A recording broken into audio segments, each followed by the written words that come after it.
ওরে থাপার পর মুগুর পারে ওই দিনে গোটেরে পাবা তুমি। লালন ফকির কইছেন, যদিও গান কিন্তু কথা কিন্তু রাইট। খারাপ লাগতেছে? কাল সকালে আবার কিছু মানুষ কইব বক্তা নিয়ে আসলে গান কয়ে গেছে, না, বুঝানোর জন্য। কথা বলেন ঠিক কি না? ওরে থাপার পর মুগুর পারে ওই দিনে গোটেরে পাবা তুমি। কবরে গেলে ঠিক পাবা, নবী লাগবে কি লাগবে না? কথা বলেন না কেন? ওই দিনে গো টেরে পাবা মন সহজে কি সই হবা চিরদিন একলা মনে। ওয়াসসালাতু ওয়াসসালামু আলাইকা ইয়া রাসূলুল্লাহ।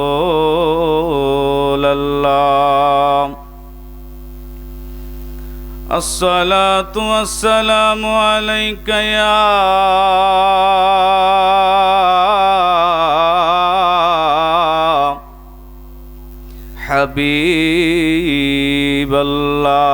হাবিবাল্লাহ। আসসালাতু ওয়াসসালামু আলাইকা ইয়া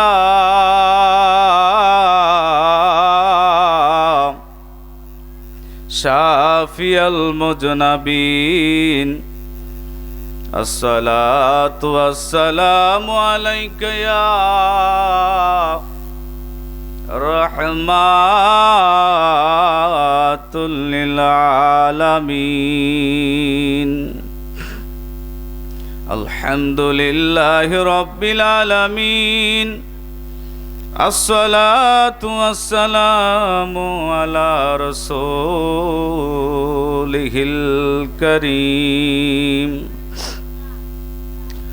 ওয়া আলা আলিহি ওয়া আহলি বাইতিহি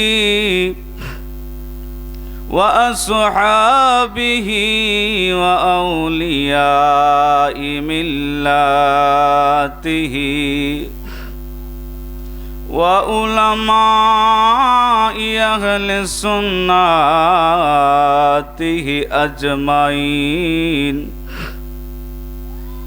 أما بعد فقد قال الله تعالى في شان حبيبه ومحبوبه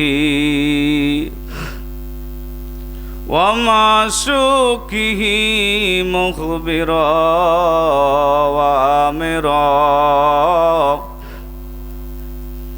إن الله وملائكته يصلون على النبي يا أيها الذين آمنوا صلوا عليه وسلموا تسليما اللهم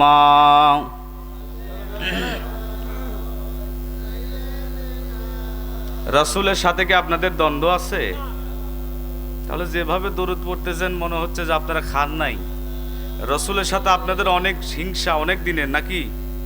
এভাবে দরুদ পড়লে রাসূল খুশি হবে না বেজার হবে? কথা বলেন না কেন? আস্তে দরুদ পড়ে পড়েন।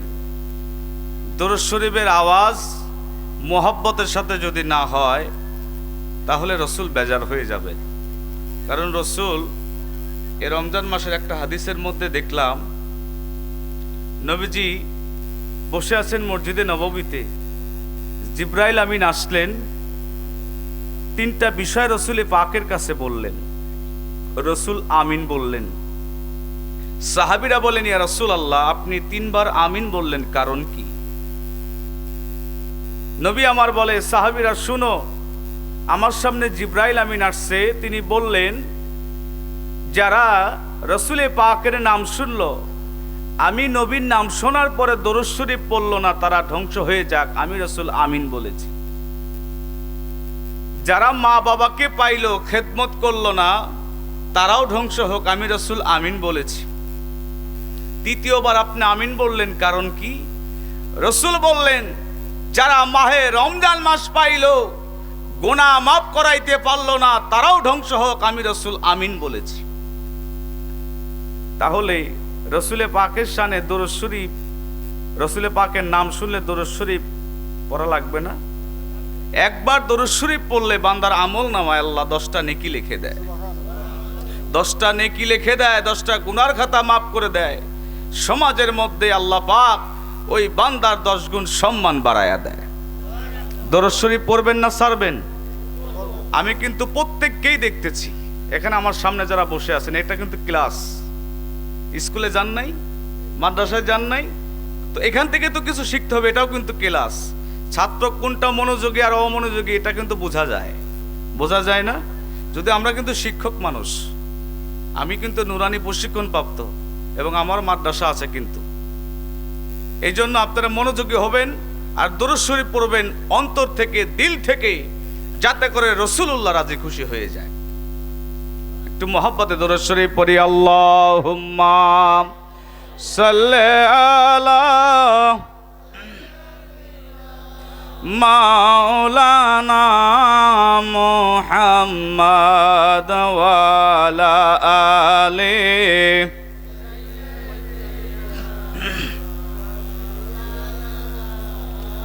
আমরা অধম গুনাহগার গো,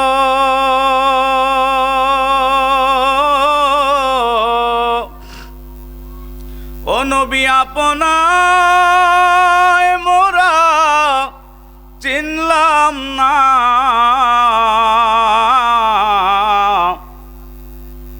সেই কারণে রোজ হাসরে আমাদেরকে ভুলেন না।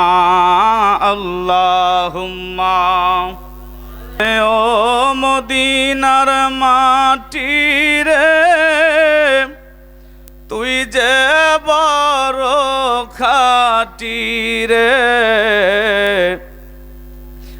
আমার নবীর কারণে বলে না আমার ও মদিনার মাটি রে, তুই যে বড় খাটি রে, বলেন ও মদিনার। এই বুবা আমার কালো জোয়ান খোলেন না। এ আমার নবীর কারণে বলেন আমার, তুমি ছিলে ইয়াসরিব গিয়েছেন খুদার হাবিব, বলেন তুমি ছিলে গিয়েছেন খুদার হাবিব, তোমার নসিব বড় ভালো রে, ওই মাটির এত দাম রে, আমার নবীর কারণে বলেন আমার লা ইলাহা, জোরে লা ইলাহা। রসুলে পাকের ইজ্জতের দাম আছে কিনা জোরে বলেন। আল্লাহ বললেন ওয়ালিল্লাহিল ইজ্জাতু ওয়ালি রাসূলিহি ওয়ালিল মুমিনিনা ওয়ালাকিন্নাল মুনাফিকিনা লা ইয়ালামুন। আল্লাহ বললেন ইজ্জত তো আমি আল্লাহর জন্য, ইজ্জত আমার রসুলের জন্য, ইজ্জত মুমিন বান্দাদের জন্য, কিন্তু মুনাফিক ওয়ালাকিন্নাল মুনাফিকিনা লা ইয়ালামুন, যারা মুনাফিক, যারা বেঈমান, যারা ঈমান আনতে পারে নাই, ওরা আল্লাহ পাকের ইজ্জত বোঝে না, ওরা রসুলের ইজ্জত বোঝে না, মুমিন বান্দার ইজ্জত বোঝে না। এই জন্য দেখবেন কিছু লোক আছে তারা ওলি আল্লাহর বিরোধিতা করে। আমার রসুলের জামানায় কিছু মানুষ ছিল, তাদের টুপি ছিল, জুব্বা ছিল, পাগড়ি ছিল, রসুলের ইজ্জত তারা বুঝতো না, আমার রসুলের বিরোধিতা করত। কথা বলেন না কেন? আল্লাহ পাকের কোরআনের আয়াত নাজিল হয়েছে, আবু জেহেল মেনে নিতে পারে নাই, তাওহীদ মেনে নিছে, কিন্তু রসুলের রিসালাতকে মেনে নিতে পারে নাই। তার কথা ছিল আব্দুল্লাহর ছেলে মুহাম্মদকে আমি নবী হিসেবে মানতে পারবো না। ভাইরা আমার, একটু মনোযোগ দিতে হবে। কিন্তু আল্লাহ বললেন না, আমার হাবিবকে না মানলে তাওহীদ এবং রিসালাতের সমন্বয় হলো ইমানদারের পরিচয়। একজন মানুষ সারা জীবন ভরে আল্লাহ আল্লাহ লা ইলাহা ইল্লাল্লাহ আল্লাহু আকবার জিকির করে যাবে, সে কি মুমিন মুসলমান হতে পারবে? জোরে বলেন, কেন হতে পারবে না? কারণ হলো মুহাম্মদ রাসূলুল্লাহকে মেনে নিতে যারা পারে নাই। কথা বলেন ঠিক কিনা? কারণ আল্লাহ বলেছে ওরাফানা আলাকা যিকরা, শুধু আল্লাহর জিকির করলে হবে না। আল্লাহ বলেছেন আমার সাথে আমার রসুলে পাক আমার প্রিয় বন্ধুর জিকির তোমাদের করতে হবে। সুবহানাল্লাহ বলেন না? একটু মনোযোগ দিয়ে বুঝতে হবে। আল্লাহ পাক বললেন আমি আল্লাহর সাথে আমার বন্ধুকে রাখছি, আলাদা কোনো সময় করি নাই। আল্লাহ বলেছেন আমি আল্লাহ পর্যন্ত পৌঁছাইতে হলে, আমি আল্লাহ রেজামন্দি হাসিল করতে হলে আমার বন্ধুর মাধ্যম দিয়ে আসতে হবে। সুবহানাল্লাহ বলবেন না? আল্লাহ বললেন ওয়ালিল্লাহিল ইজ্জাতু ওয়ালি রাসূলিহি, আমি আল্লাহর পরেই তো আমার হাবিবের ইজ্জত। সুবহানাল্লাহ বলেন। এ বন্ধু মুসলমান শুনে নাও, ভূমিকায় আমি যাব না, সময় আমি বেশি পাবো না, অল্প সময়ের মধ্যে আলোচনা শেষ করতে হবে। আপনাদের কষ্ট দিব না, প্রতিদিন মাহফিল। আল্লাহ বললেন আমার হাবিবের ইজ্জত কত তোমরা জানোনি। আমার আল্লাহ বললেন ওয়ালিল্লাহিল ইজ্জাতু ওয়ালি রাসূলিহি ওয়ালিল মুমিনিনা ওয়ালাকিন্নাল মুনাফিকিনা লা ইয়ালামুন। এ বন্ধু মুসলমান শুনে নাও, আমার নবীর ইজ্জত, নবীর মর্যাদা, নবীর শান আল্লাহ নিজে বলেছেন। আল্লাহ বললেন আমি আল্লাহর পরেই তো আমার হাবিবের ইজ্জত। কিন্তু আমরা রসুলের ইজ্জত বুঝি না। উম্মতে মুহাম্মাদি হওয়ার পরেও আমরা রাসূলুল্লাহকে চিনতে পারি নাই। আল্লাহ বললেন কুল বিফাদলিল্লাহি ওয়া বিরহমাতিহি ফাবিজালিকা ফালইফরাহু হুয়া খায়রুম মিম্মা ইয়াজমাউন। আল্লাহ বললেন আমার হাবিবের ইজ্জত কত তোমরা জানোনি। আমার হাবিবকে যদি আমি আল্লাহ না বানাইতাম, কুল কায়নাতের কিছু বানাইতাম না। আল্লাহ বললেন আমার হাবিবের কারণে আমি জান্নাত জাহান্নাম অপর ফেরেশতা কুল কায়নাতের সব কিছু বানাইলাম। আল্লাহ তোমার লাইগা বানাই আছে গো সারাটি দুনিয়া গো নবী, নবী তুমি আশরাফুল আম্বিয়া, নবী তুমি আশরাফুল এ বন্ধু মুসলমান, আল্লাহ তার হাবিবের কত ইজ্জত দিয়েছেন। রহমতের নবী আমার যেদিন দুনিয়াতে আসবেন, মা মেনা বলেন দুনিয়ার মধ্যে কত বালক সন্তানকে আমি দেখলাম, কত শিশু বাচ্চাকে আমি দেখলাম, কিন্তু আমার সন্তান আখিরি জামানার নবী মুহাম্মদ রাসূলুল্লাহ যেই দিন দুনিয়াতে আসলো, দুনিয়াতে আসার সঙ্গে সঙ্গে সেজদায় পড়ে 7 আঙ্গুলখানা আসমানের দিকে দিয়া কি যেন গুনগুন করে বলতেছিল। আমি আমিনা কান লাগাইলাম, আল্লাহু আকবার। আমি আমিনা কান লাগাইলাম, স্পষ্ট শুনতে পাইলাম সে যেন বলতেছিল ইয়া রব্বি হাবলি উম্মতি উম্মতি উম্মতি উম্মতি। এমন নবী পাইলাম যেই নবী দুনিয়াতে আসার সময় উম্মত বলে নাই, ইন্তেকাল শরীফ হয়ে যাবে উম্মত ভুলে নাই। উম্মত ছাড়া যেই নবী কিছুই বুঝতো না, উম্মতের জন্য কত কান্না করতো, আল্লাহর দরবারে বলতো আল্লাহ আমার উম্মতের উপায় হবে কি। কিন্তু আমার নবীকে কাফের বেঈমানরা চিনতে পারে নাই, বুঝতে পারে নাই। নবীজির গায়ে পাথর মারতো, রাসূল আমার সিজদায় পড়ে পড়ে আল্লাহর দরবারে কাঁদতো। এরা যাইয়া কি করত, মোরা উটের ভুঁড়ি নবীজির শরীর মুবারকে ঢেকে দিত।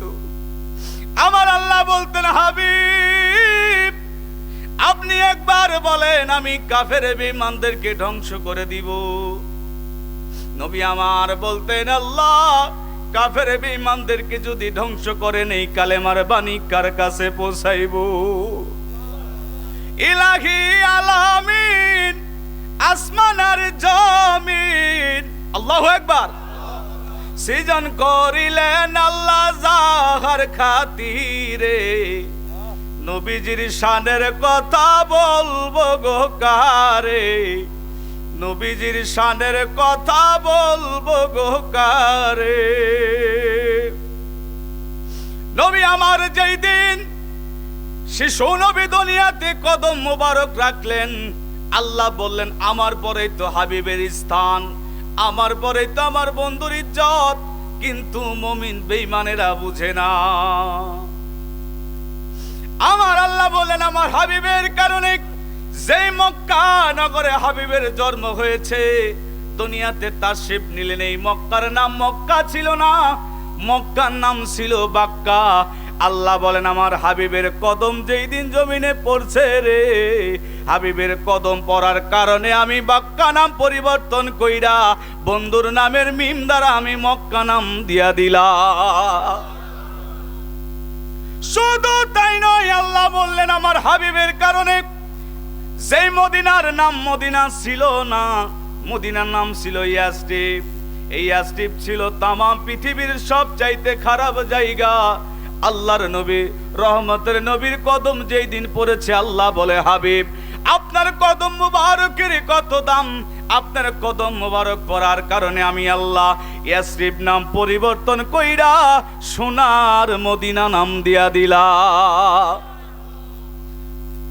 ও মদিনার মাটি রে তুই যে বড় খাটি রে, আমার নবীর কারণে বলে না আমার তুমি ছিলে ইয়াসরিব গিয়েছেন খুদার হাবিব, তুমি ছিলে ইয়াসরিব গিয়েছেন খুদার হাবিব, তোমার নসিব বড় ভালো রে, ওই মাটির এত দাম রে, আমার নবীর কারণে। আল্লাহুম্মা সাল্লি। একটু আগায় বসেন, আগায় বসেন, আগায় বসেন, আরেকটু আগায় বসেন। আসবে ইনশাল্লাহ, কিছু মানুষ আসবে। ওয়ালা আলি সাইয়্যিদিনা। এ বন্ধু মুসলমান শুনে নাও, নবীর ইজ্জত কত রে। আল্লাহ আমার হাবিবের কারণে রাসূলুল্লাহর কারণে উম্মতের দাম বাড়াইছে। জোরে কি বলা যাবে না আল্লাহু আকবার। রহমতের নবী আমার ইয়াসরিবের জমিনে কদম রাখছে। আল্লাহ ডাক দেয়া বলে হাবিব আপনার কদমের কত দাম জানেননি, কিন্তু আমার দেশের কিছু ফটকা ফকির আলেম কয় আমিও যা নবীও তাই। জোরে কর নাউজুবিল্লাহ। এ বন্ধু মুসলমান, এদের ব্যাখ্যা বড় কঠিন। এরা কয় আমিও বিবাহ করেছি, নবীও বিবাহ করেছে, আমারও ছেলে মেয়ে আছে, নবীরও ছেলে মেয়ে আছে। আমি বাজার করে, নবীও বাজার করেছে, তাহলে নবী আমাদের মতো হবে না কেন? বলে কি বলে না? জোরে বলেন। এ বাবা, এ কথা বললে ঈমান থাকবে না। নবীর প্রেম, নবীর ভালোবাসা ঈমান। আল্লাহর নবীর সাথে তুলনা করলে ওর ঈমান খারিজ হয়ে যাবে, ঈমান তালাক হয়ে যাবে, বেঈমান হয়ে যাবে। কথা বলেন ঠিক কিনা? এমন কিছু মানুষ আছে কয় নবী লাগতো না, ডাইরেক্ট আল্লাহকে ডাকো, আল্লাহকে পাওয়ার মাঝখানে মাধ্যম দরকার নাই। নাউজুবিল্লাহ বলেন। আমার দেশের এক আলেম বলেছে, এই আহলে হাদিস আলেম বলেছিল আল্লাহকে পাওয়ার মাঝখানে কোনো দালাল দরকার নাই। নাউজুবিল্লাহ বলেন। আমার রাসূলের শানে এত বড় গুস্তাখি করলো, বেয়াদবি করলো, কোনো আলেম তো জবান খুললো না। আমার নবীকে যারা এরকম বেয়াদবিমূলক আচরণ করবে, ওরা নবীর উম্মত হতে পারে না, কারণ রসুলে পাকের মতের সাথে যে একমত সে হবে উম্মত। কথা বলেন ঠিক কিনা? উম্মত দাবি করলে হবে না। আবু জেহেল আমার নবীর জামানায় ছিল, টুপি ছিল, জুব্বা ছিল, পাগড়ি ছিল, আল খিল্লা ছিল, আল্লাহ জিকির করত, কিন্তু আমার নবীকে মানে নাই, এই জন্য সে বেঈমান। কথা বলেন ঠিক কিনা? এ বন্ধু মুসলমান যারা বলবে আল্লাহ কি পাওয়ার মাঝখানে কারো দরকার নাই, ডাইরেক্ট আল্লাহকে পাবেন। আল্লাহ বললেন আতিউল্লাহ ওয়া আতিউর রাসূলা ওয়া উলিল আমরি মিনকুম। সুবহানাল্লাহ বলেন। আল্লাহ বললেন আমাকে পাওয়ার জন্য তোমাদেরকে ওসিলা নিতে হবে, আনুগত্য করতে হবে। সুবহানাল্লাহ। যারা কয় আল্লাহকে পাওয়ার জন্য কারো দরকার নাই, তারা কোরআন শরীফের আয়াতকে অস্বীকার করলো। আমার আল্লাহ নিজেই বললেন 4 নম্বর সূরা 5 নম্বর পারা সূরা নিসা আয়াত শরীফ নম্বর 80, মদিনায় অবতীর্ণ সূরা। আল্লাহ বললেন মাইয়াতুর রাসূলা ফাকাদ আতু আল্লাহ, যে আমার রাসূলের আতোয়া করলো, এই মনোযোগ এদিকে, যে আমার রাসূলের আতোয়া করলো, যে আমার রাসূলের গোলামি করলো, যে আমার রাসূলের ইত্তেবা করলো, রাসূলের গোলামি করলো, আল্লাহ নিজে বলতেছেন মাইয়াতুর রাসূলা ফাকাদ আতু আল্লাহ। আতু আল্লাহ মানে গোলামি, গোলামি। আল্লাহ কয় আমার রাসূলের গোলামি করার কারণে আল্লাহর গোলামি স্বয়ং হয়ে গেছে। রাসূলের গোলামি করলে কার গোলামি হয়? জোরে বলেন। আল্লাহর গোলামি হয়। রাসূলের ইত্তেবা করলে আল্লাহর ইত্তেবা হয়, রাসূলের অনুসরণ অনুকরণ করলে আল্লাহর অনুসরণ হয়। রাসূল ছাড়া আল্লাহকে পাওয়া যাইতো না। কানার গরের কানা কয় রাসূল দরকার নাই, কবরে গেলে বুঝাইবো যে মায়ের কার কয়। কথা বলেন ঠিক কিনা? ওরে থাপার পর মুগুর পারে ওই দিনে গোটের পাবা তুমি। লালন ফকির কইছেন, যদিও গান কিন্তু কথা কিন্তু রাইট। খারাপ লাগতেছে? কাল সকালে আবার কিছু মানুষ কইব বক্তা নিয়ে আসলে গান কয়ে গেছে, না, বুঝানোর জন্য। কথা বলেন ঠিক কিনা? ওরে থাপার পর মুগুর পারে ওই দিনে গোটের পাবা তুমি। কবরে গেলে ঠিক পাবা, নবী লাগবে কি লাগবে না? কথা বলেন না কেন? ওই দিনে গো টেরে পাবা মন সহজে কি সই হবা, চিরদিন একলা মনে হালডাঙায় ঘাসে খাবা তুমি। কথা বলে। এ বন্ধু মুসলমান বুঝানোর জন্য বলতেছি। আল্লাহ বললেন মাইয়াতুর রাসূলা ফাকাদ আতু আল্লাহ, যে আমার রাসূলের আতোয়া করলো, যে আমার রাসূলের গোলামি করলো, আল্লাহ বলে আমার গোলামি হয়ে যায়। আল্লাহু আকবার বলেন। তাহলে আমরা রাসূলকে বাদ দিয়া কিভাবে আল্লাহকে পাওয়ার আশা করি? বন্ধু মুসলমান, কবরে যখন শুয়াইব মিল্লাতে রাসূলুল্লাহ বলে রাসূলুল্লাহর তরিকায় কবরে রাখে। কথা বলেন ঠিক কিনা? আজকে আমরা রাসূলকে বাদ দিতে চাই, আল্লাহ তো তার হাবিবকে বাদ দেয় নাই। যারা রাসূলকে বাদ দিয়েছে ওদের ঈমান নাই, ঈমান নাই, ওরা বেঈমান। আমার নবীর পিছনে 470 জন মুনাফিক নামাজ পড়তো, এদেরও টুপি ছিল, জুব্বা ছিল, পাগড়ি ছিল, আল খেল্লা ছিল, এরাও তাসবিহ তেলাওয়াত করতো। কথা বলেন। কিন্তু নবীকে মানতে পারে নাই, নবীকে মানতে পারে নাই, মেনে নিতে পারে নাই। নবীকে মারার জন্য ষড়যন্ত্র কইরা মসজিদে নববী বাদ দিয়ে আলাদা মসজিদ বানায়। ওই মসজিদের নাম হলো মসজিদে জেরার। ওই মসজিদে আমার রাসূলকে দাওয়াত দেয়, বলে ইয়া রাসূলুল্লাহ আপনি যদি আমাদের মসজিদকে উদ্বোধন করে দেন, আমরা নামাজ পড়ব, আপনার কারণে ধন্য হবে। এইদিকে মুনাফিকের দল যেখানে রাসূল দাঁড়াবে মেহরাবে, যেখানে যাই নামাজ নিয়ে দাঁড়াবে ইমামতির জন্য, ওইখানে গর্ত করছে, সুড়ঙ্গ বানাইছে। রাসূল দাঁড়ানোর সঙ্গে সঙ্গে নিচে পড়ে যাবে, তারা মাটি চাপ দিয়ে রাসূলকে দুনিয়া থেকে সরায়া দিবে। চিন্তা করছে। এই পরিকল্পনা করেছিল মুনাফিকের দল। আমার রাসূলের পিছনে 470 জন মুনাফিক নামাজ পড়তো। এদের নামাজ পড়তে পড়তে কপাল কালো হয়ে গিয়েছিল, বুঝছেন নি? তারাও তাসবিহ তেলাওয়াত করতো, তাদেরও জুব্বা ছিল, পাগড়ি ছিল, আল খিল্লা পড়তো, কিন্তু রাসূলকে মানতো না। জোরে বলেন। ভিতরে ছিল মুনাফিক আর আমার রসুলের দরবারের কিছু আশিক ছিল রে, যাদেরকে বলা হয় আহলে সুফা। এখনো তারা ওই সৌদির বাদশার কাছ থেকে কোনো অনুদান নেয় না। আহলে সুফার সাহাবীরা আমার নবী যদি না খেয়ে থাকতো ওরাও না খেয়ে থাকতো, নবী যদি খাইতো ওরা খাইতো, নবী যে কথা বলতো তারা মানতো। রাসূলুল্লাহ ছাড়া তারা কিছুই বুঝতো না। আমার নবীকে এতটাই ভালোবাসতো, রসুল যখন থুতু মোবারক ফেলতেন তারা জমিনে ফেলতে দিত না, হাতের মধ্যে নিয়া শরীরে বরকতান তারা মাখতেন। আরে আশিকি রাসূল তারা ছিল, নবী প্রেম তাদের মধ্যে ছিল।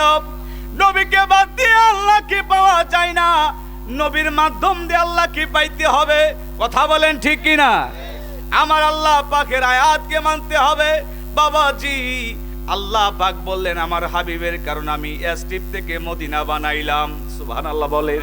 শুধু তাই নয়, পবিত্র কোরআন শরীফের মধ্যে আল্লাহ পাক এই আসটিপ নামকে পরিচয় করাইলেন। কিভাবে পরিচয় করাইলেন? সূরা ইয়াসিনের মধ্যে মদিনা নাম দিয়া আমার আল্লাহ পাক মদিনাকে পরিচয় করাইলেন। জোরে কে বলা যাবে না আল্লাহু আকবার। যেই নবীর কারণে আল্লাহ উম্মতে মুহাম্মাদের দাম বাড়াইলেন।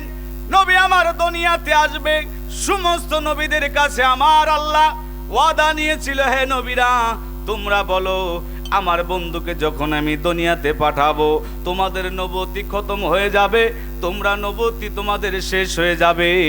আখিরি জামানার নবীর কাছে যাইয়া তোমরা কালেমা পড়বা। ওয়াদা করো।